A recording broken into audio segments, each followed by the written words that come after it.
अगर हमें electronic data मिल जाए, हम साबित कर देंगे कि हिंदुस्तान का प्रधानमंत्री चोरी करके प्रधानमंत्री बना है। बीजेपी और चुनाव आयोग हिसाब दो। प्रजातंत्र जिंदाबाद, संविधान बचाओ। कांग्रेस नेता राहुल गांधी चुनाव आयोग पर लगातार वोटर लिस्ट में धांधली के आरोप लगा रहे हैं। ताज़ा मामला कर्नाटक का है, जहां राहुल गांधी ने 1 लाख वोट काटे जाने का आरोप लगाया और कहा कि वोटों की चोरी हुई है। इस मामले में आयोग ने उन्हें एक शपथ पत्र भेजा था और कहा कि इस पर वो साइन करें कि जो बोल रहे हैं वो सही है। यदि गलत पाया गया तो राहुल के खिलाफ कानूनी एक्शन लिया जाएगा। मुझसे इलेक्शन कमीशन एफिडेविट मांगता है, मुझसे कहता है कि वोट लेना है। मैंने पार्लियामेंट के सामने, पार्लियामेंट के अंदर वोट लिया है, इस संविधान के सामने वोट लिया है। और आज जब हिंदुस्तान की जनता हमारे डेटा को लेकर इलेक्शन कमीशन के वेबसाइट पर सवाल पूछ रही है, तो इलेक्शन कमीशन ने अपना वेबसाइट बंद कर दिया। मध्य प्रदेश, राजस्थान, बिहार के वेबसाइट बंद कर दिए हैं।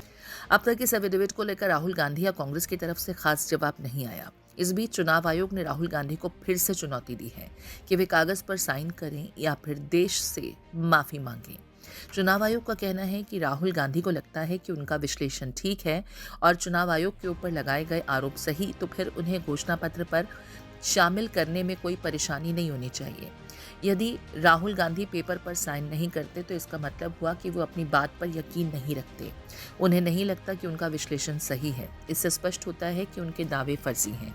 ऐसी स्थिति में उन्हें फर्जी आरोप लगाने और चुनाव व्यवस्था में लोगों का भरोसा कम करने के लिए देश से माफी मांगनी चाहिए। कल राहुल गांधी जी ने जो प्रेजेंटेशन दी, कर्नाटक के एक जिले के एक विधानसभा का जो लंबी फाइल जो चुनाव आयोग ने दी है वो 7 फीट है। 6 महीने लगे उसके वेरिफिकेशन में। अब इससे बड़ा सबूत क्या मिलेगा कि भाई कुछ लोग डबल वोटर हैं, 5-5 जगह वोटर है, कुछ की तस्वीर नहीं है, कुछ का एड्रेस नहीं है, और हम लोग फिर कह रहे हैं, राहुल गांधी जी बोल तो रहे हैं कि इलेक्ट्रॉनिक डाटा हमें मुहैया कराइए, हमें सीसीटीवी फुटेज मुहैया कराइए। अभी के वेरिफिकेशन में 6 महीने लगे हैं एक विधानसभा में, आप इलेक्ट्रॉनिक डाटा मुहैया कराइए ना। राहुल गांधी जी वो बता क्यों नहीं रहे किसका वोट गलत कटा है?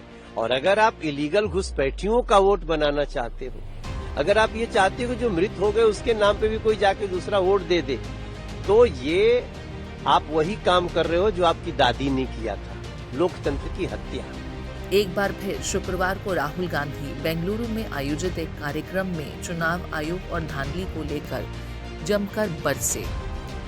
इस पूरे मामले को लेकर के सत्ता पक्ष और विपक्ष की तरफ से लगातार प्रतिक्रियाएं सामने आ रही हैं। आपको भी सुनना चाहिए कि राहुल गांधी समेत समूचा विपक्ष इस मामले को लेकर किस तरह की प्रतिक्रियाएं दे रहा है और सत्ता पक्ष की तरफ से इसे लेकर क्या कुछ जवाब दिए जा रहे हैं। पिटीशन है, उसको ठीक से समझिए, थोड़ा सा पिटीशन किस नियम के तहत है जो एफिडेविट मांग रहे हैं? उस नियम के तहत 30 दिन के अंदर आप एफिडेविट दो, नहीं तो कुछ नहीं होने वाला। तो एफिडेविट क्यों चाह रहे हैं? तो इतना बड़ा खुलासा किया है। अगर ये सब है, मान लो अगर अनइंटेंशनल गलती है तो आप उसको इन्वेस्टिगेट करिए। आप वोटर लिस्ट दे क्यों नहीं रहे हैं? आप इन्वेस्टिगेट कर क्यों नहीं रहे हैं? उसके बजाय आप कह रहे हैं कि एफिडेविट साइन करके दो। इससे बड़ा ओथ क्या है जब हम सदन में लेते हैं? इससे बड़ा इस देश में कोई भी ओथ है नहीं है। वो ओथ तो लिया हुआ है, पब्लिक में सब कुछ कह रहे हैं, दिखा रहे हैं आपको कि देखिए 40,000 फर्जी वोट हैं, 10,000 जो भी है उनके आंकड़े मुझे याद नहीं है, बट जो भी 11,000, 1 लाख से ज़्यादा एक असेंबली में, एक विधानसभा के अंदर। आप समझ सकते हैं जो चुनाव लड़ता है वो समझता है इस बात को। विधानसभा का चुनाव और उसमें 1 लाख आपने फर्जी वोट डाल दिए, तो जहां आप वोट, जहां जो जीते आप कहेंगे वही जीतेगा। स्पष्ट है, उससे कम चाहिए होते हैं विधानसभा में। तो न महाराष्ट्र में वोटों की चोरी हुई है, न देश में कई वोटों की चोरी हुई है। मुझे ऐसा लगता है कि राहुल जी के दिमाग की चिप चोरी चली गई है और उनकी हार्ड डिस्क करप्ट हो गई है।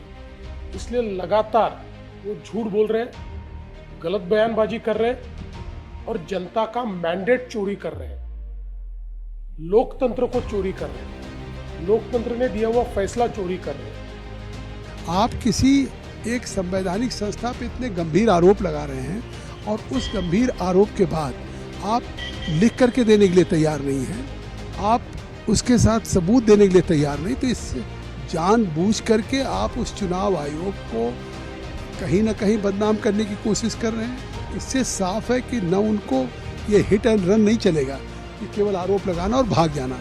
अगर उनके पास कोई सबूत है तो उनको इस बात को जवाब देना चाहिए, अन्यथा उनको शर्मसार होना चाहिए, माफ़ी मांगनी चाहिए। कल LOP leader of opposition Shri Rahul Gandhi ने जो रेवलेशंस किए वो एब्सोल्युटली शॉकिंग थे बीजेपी के लिए। उनको नहीं लगा था कि इतने डिटेल में हमारा उस चीज़ पे स्टडी होगी या रिसर्च होगा।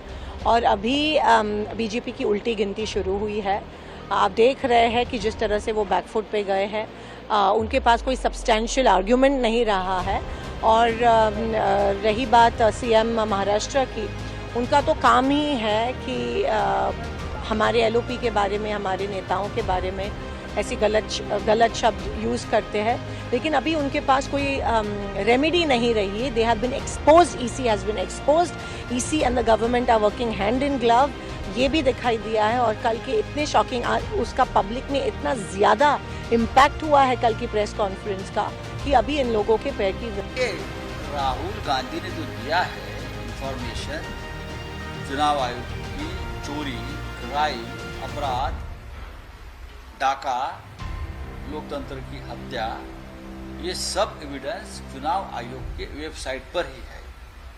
और राहुल गांधी ने ये कल प्रेजेंटेशन और पूरे दिखाकर चुनाव आयोग को चैलेंज किया है कि ये सब आपके वेबसाइट से हमने इंफॉर्मेशन निकाली है। तो कौन सा एफिडेविट चाहिए? एफिडेविट तो देना चाहिए मोदी और शाह जी से और बीजेपी से। ये एफिडेविट दीजिए कि हमने चोरी नहीं की है वोटों की, ये एफिडेविट लीजिए। ये वही चुनाव आयोग है। यही चुनाव आयोग जब चुनाव करवाते रहे तब कांग्रेस पार्टी 50 साल से सत्ता में रहे, तब क्या वो फर्जी नहीं था? और जब ये सत्ता से बाहर हो गए तो चुनाव आयोग पर ये क्या कर रहे हैं, फर्जी वोटिंग का ये आरोप लगा रहे हैं। देखिए, इस तरह की बयानबाजी नहीं करना चाहिए। कांग्रेस के विपक्ष के नेता हैं, इस तरह से देश के लोगों को भ्रमित नहीं करना चाहिए। जो स्वतंत्र संस्था है, जिसके ऊपर देश के लोगों को भरोसा है। समाजवादी पार्टी ने 18,000 वोट जो बीजेपी के इशारे पे डिलीट किए गए थे, जो वोट लोग नहीं डाल पाए थे, विद एफिडेविट हम लोगों ने इलेक्शन कमीशन को दिया था। उसके बावजूद भी किसी भी आरोप पर, किसी भी बीएलओ पर कोई कार्रवाई इलेक्शन कमीशन ने नहीं की। और अभी जो उपचुनाव हुआ था, जहां पर पुलिस खड़ी होकर के अपनी सर्विस रिवॉल्वर निकाल करके वोट रोक रही थी। और मैं आपसे कहता हूं, कुंदरकी का आप सीसीटीवी रिकॉर्डिंग निकाल के लाइए, आपको पुलिस मिलेगी जो पुलिस वोट डाल रही है। क्योंकि अयोध्या में ये लोग हारे थे तो मिल्कीपुर हराना जरूरी था। किस अधिकारी को प्रिसाइडिंग ऑफिसर बनाना है, प्रिसाइडिंग ऑफिसर को क्या टारगेट दिया गया था, और वो रिकॉर्डिंग है जो हम लोगों ने इलेक्शन कमीशन को दिया। राहुल गांधी जी के कहे पर मैंने पहले भी कहा है, न तो उनका दल किसी तरह से भरोसा करता है, न उनके दल के कार्यकर्ता किसी तरह से भरोसा करते हैं। इसलिए उनके कहे हुए सारे कथन को, उनके सारी बातों को बहुत गंभीरता के साथ में जब उनके दल के लोग भी नहीं लेते तो मुझे लगता है देश को भी लेने की आवश्यकता नहीं है। जिस तरीके से राहुल गांधी ने चुनाव आयोग और चुनावी प्रक्रिया को लेकर के बड़ा खुलासा किया है, चुनाव आयोग को चाहिए कि इस मामले में जांच कराई जाए।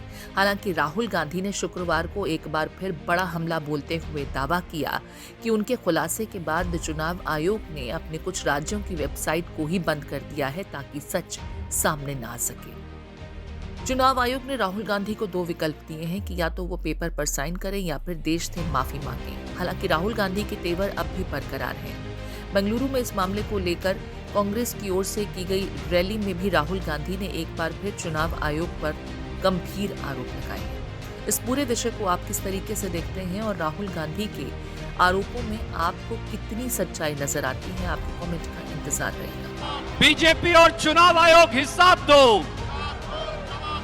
प्रजातंत्र जिंदाबाद। संविधान बचाओ।